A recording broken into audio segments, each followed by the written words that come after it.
Peace be upon you, peace be upon all of us.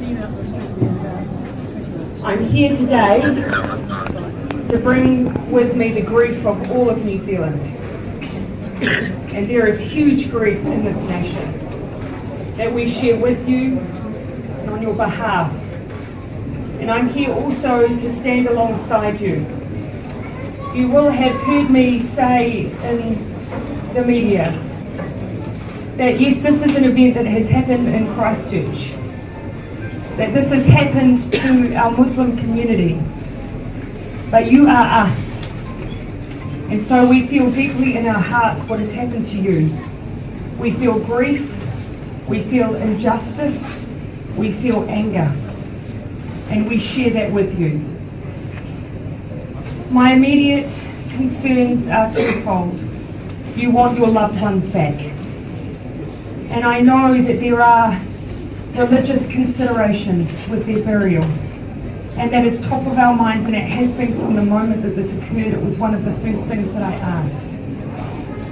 One of the issues that we have had is within the mosques, we had to ensure that it was safe to be able to retrieve those who had fallen within it. And once the police have been able to do that, they then have started the removal and identification of your loved ones.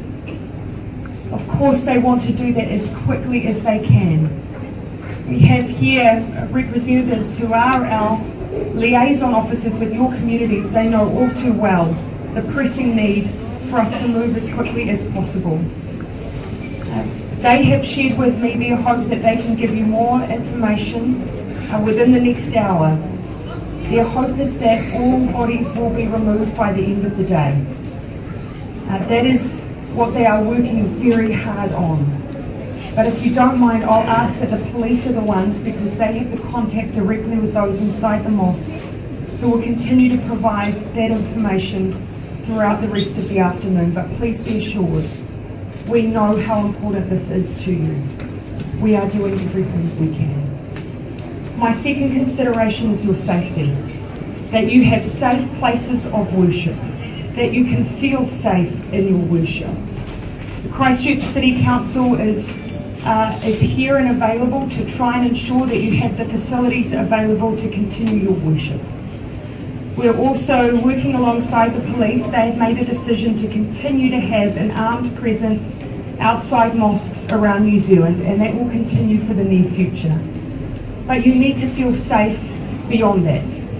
And so we will work with the police and alongside your community leaders to make sure that you have whatever it takes to ensure that you can feel secure entering into your places of worship wherever they may be and whichever part of the country they may be. My third immediate concern is that while you grieve, and while of course you are focused rightly on bringing your loved ones out, we are very focused on ensuring you have the support that you need in the days and the weeks and the months that follow.